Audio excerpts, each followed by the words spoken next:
हमारी विधानसभा संसदीय परंपराओं का एक आदर्श है। हमारी सरकार को 8 करोड़ प्रदेशवासियों की चिंता है। हमारी सरकार सभी के विकास के लिए प्रयासरत है। प्रदेश में पहली बार ग्रीन बजट प्रस्तुत किया गया है। जन कल्याणकारी बजट में कमी ढूंढना असंभव है। बेहतर कल के लिए उन्होंने कहा है कि हमारी सरकार कभी विकास के लिए लगातार प्रयासरत रहती है। विधानसभा में सीएम भजन लाल शर्मा का संबोधन। पशुपालन के लिए योजनाओं की सौगात दी है। प्रदेश में रोजगार सृजन का अवसर बढ़ा रहे हैं। राजस्थान रोशन होगा, जरूरतमंदों को मिलेगा बिजली कनेक्शन। शहर विकास का विस्तार होगा, उद्योगों को रफ्तार मिलेगी। प्रदेश में रोजगार की बहार, हमने युवाओं को रोजगार दिया। पर्यटन को बढ़ावा देने के लिए आईफा का किया आयोजन। पूर्व सरकार ने इस प्रकार की मॉनिटरिंग नहीं की है। आईफा से हमारी कला संस्कृति को बढ़ावा। आईफा को लेकर विपक्ष ने गलत टिप्पणी की है। बीजेपी अपने संकल्प को सदन में पूरा करेगी। राइजिंग राजस्थान की मजाक बनाते हैं, हम कर रहे हैं तो आप आलोचना कर रहे हो। और उनके पीएम कहते थे कि 1 रुपये भेजते हैं तो 15 पैसे आते हैं। अब देश के पीएम 100 रुपये भेजते हैं तो 100 रुपये आते हैं। आरएसएस को लेकर बोले सीएम भजन लाल शर्मा, कोई संगठन आरएसएस की बराबरी नहीं कर सकता है। आरएसएस में 40 साल बाद भी जाति का पता नहीं चलता है। आरएसएस में जाति पर नहीं, काम पर फोकस होता है। ऐसे लोगों पर फोकस द्वारा टिप्पणी करना गलत है। ऐसी टिप्पणी करने वालों की मानसिकता सही नहीं है। सीएम भजन लाल शर्मा ने कांग्रेस पर कसा तंज। कांग्रेस ने 16,500 करोड़ का भुगतान नहीं किया है। किसान कल्याण मनरेगा का भुगतान नहीं किया है। हमारी सरकार ने जनवरी में 9,361 कार्य किए हैं। हमने एमएलए कोष से 498 करोड़ रुपए के 11,975 कार्य पूरे किए हैं। हमारी सरकार ने जनवरी का भुगतान कर दिया है। कॉन्स्टिट्यूशन क्लब के कार्यक्रम का बहिष्कार किया गया है। राजनीति से प्रेरित होकर बहिष्कार किया गया है। नेता प्रतिपक्ष 28 मिनट तक बजट पर नहीं आए। जूली अपनी हर बात भरतपुर से शुरू करते हैं। विपक्ष अधूरी तैयारियों से बात करता रहा है। नेता प्रतिपक्ष को भरतपुर से लगाव। 70 साल इन्होंने गरीबों को ठगा।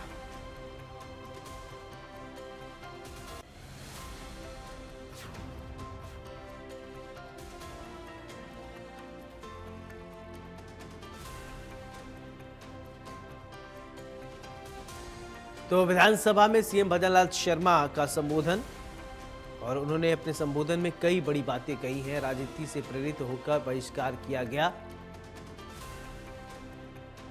विधानसभा में सीएम भजन लाल शर्मा ने संबोधित किया। अपने संबोधन में कई बातें की मुख्यमंत्री ने।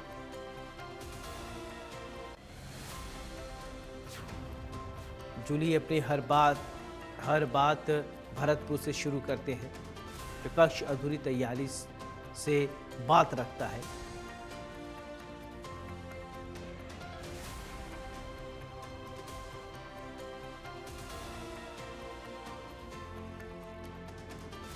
ये विधानसभा में सीएम भजन लाल शर्मा ने संबोधित किया। अपने संबोधन में मुख्यमंत्री ने कई अहम बिंदुओं पर इंगित किया।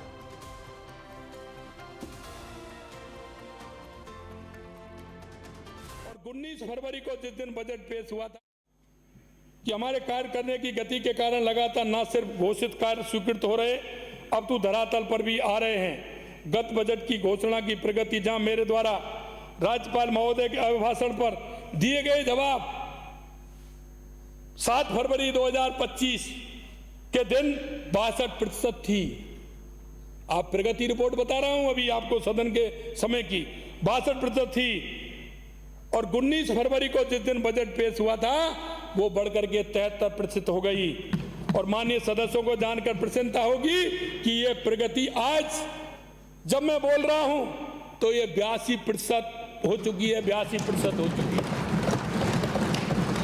इससे भी ज्यादा हर्ष आप सबको यह जानकर होगा कि इस बजट की भी, जो अभी बजट वर्ष प्रारंभ नहीं हुआ है, उसकी भी 68 घोषणाओं की स्वीकृति जारी हो चुकी है। 68 घोषणाओं की स्वीकृति जारी हो चुकी है। बस 2025 प्रारंभ भी नहीं हुआ और घोषणाओं की क्रियान्विति भी हो गई। अगर मैं इनकी घोषणाओं की क्रियान्विति बताऊं तो आपको मैं बता सकता हूं कि कितनी है। कांग्रेस के 5 वर्ष में 4148 घोषणाओं में से लगभग 1921 घोषणाएं अपूर्ण हैं, और ये अपूर्ण हैं 1900।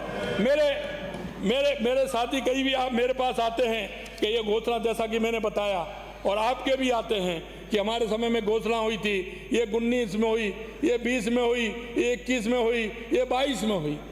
क्या हो गया अध्यक्ष जी, क्या है ये? बातें तो बहुत करते हैं लेकिन करके दिखाना पड़ता है, जमीन पर जाना पड़ता है। माननीय अध्यक्ष महोदय, प्रतिपक्ष के सदस्यों ने पंचायतों को दिए ग्रांट, सामाजिक पेंशन आदि का उल्लेख करते हुए फंड रिलीज की समस्या का बिंदु उठाया।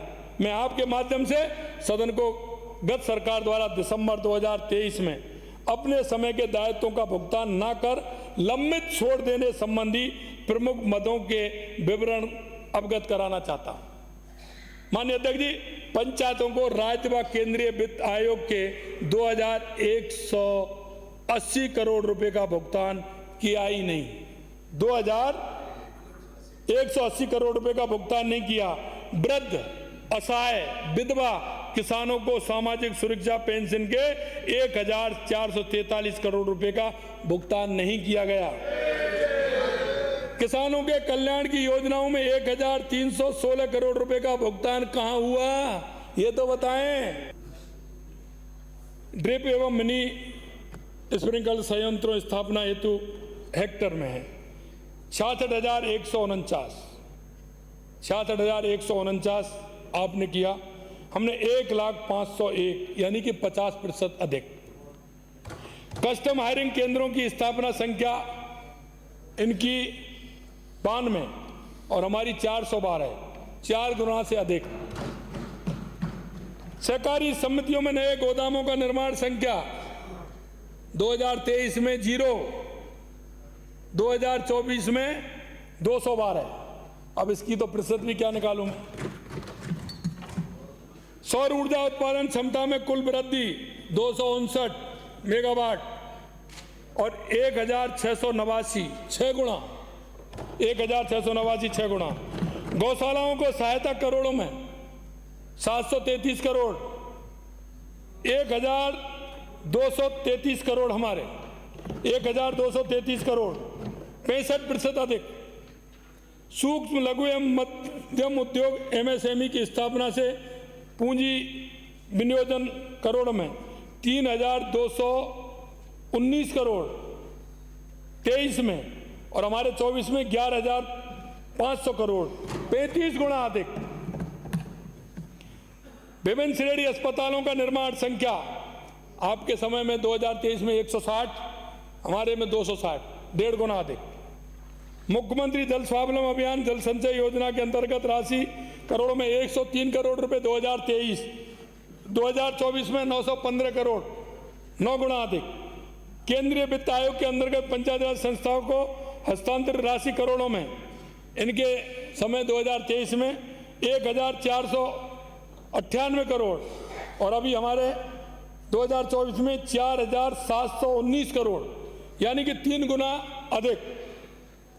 ग्रामीण क्षेत्र में ODA प्लस गांव संख्या 1096 और 38,415, 35 गुना। माननीय अध्यक्ष जी, प्रधानमंत्री सड़क योजना के तहत सड़कों का निर्माण उन्नयन नवीनीकरण किलोमीटर 916 2023 और 2,596, 2.5 गुना से अधिक। निस्तारण किए गए राजस्व प्रकरण 1 लाख और हमारे 2 लाख से ऊपर, 2 गुना।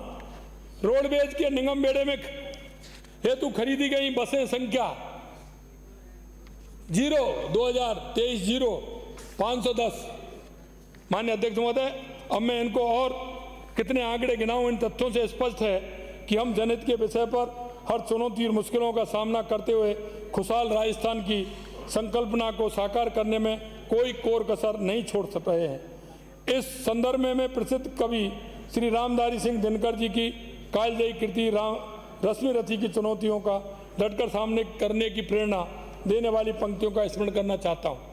सच है, विपत्ति जब आती है कायर को ही दहलाती है। सूरमा नहीं विचलित होते, विघ्नों को गले लगाते हैं, कांटों में राह बनाते हैं, मुख से ना कभी उप कहते हैं, संकट का चरण न कहते हैं, जो आ पड़ता सब सहते हैं, उद्योग निरत नित रहते हैं।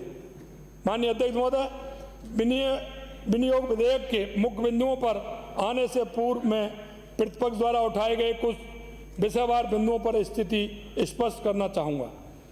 हमारी सरकार नई शिक्षा नीति के उद्देश्य के अनुसार शिक्षा के क्षेत्र में संचालित नीतियों और निर्णयों में आवश्यक सुधार कर उनको प्रभावी रूप से लागू कर रही है।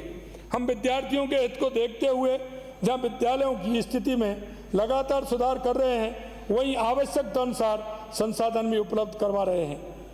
आज दिनांक तक हमारी सरकार मनरेगा के 896 करोड़ रुपए का भुगतान किसको करना था, ये तो बताएं। बच्चों को शिक्षा के लिए समग्र शिक्षा अभियान के अंतर्गत 728 करोड़ रुपए का भुगतान ही भूल गए कि हमें इसका भुगतान करना है। बच्चों के पोषाहार का भुगतान 353 करोड़ रुपए का कहाँ हुआ। अनाथ बच्चों को पालनहार योजना के 136 करोड़ रुपए का भुगतान नहीं किया। जल जीवन मिशन के 1755 करोड़ रुपए जारी ही नहीं किए। कर्मचारियों से संबंधित 2924 करोड़ रुपए का भुगतान भी नहीं किया। अब क्या इसका जोड़ भी आपको बताना पड़ेगा? ये जोड़ बता के कितना है? माननीय अध्यक्ष महोदय, कांग्रेस की सरकार 16,500 करोड़ रुपए से अधिक का भुगतान किए बिना ही विदा हो गई। ये भुगतान ही नहीं किया। इस विवरण से यह स्पष्ट हो ही गया होगा कि इनकी सरकार काम करती ही नहीं थी। जो थोड़ा बहुत करती थी उसका भी भुगतान करती नहीं थी, और हम जनहित में इनके द्वारा छोड़े गए दायित्वों का भुगतान करते हैं। तो अब समझ लीजिए कि हम ऐसी महामारी के समय जब माननीय प्रधानमंत्री जी ने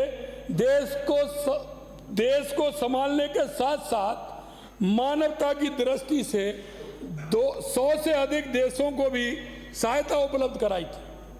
100 से ज्यादा देशों को सहायता उपलब्ध कराई थी। उस कालखंड की भी विपक्ष की माननीय सदस्यों ने तारीफ करना तो दूर, उसकी आलोचना ही कर डाली।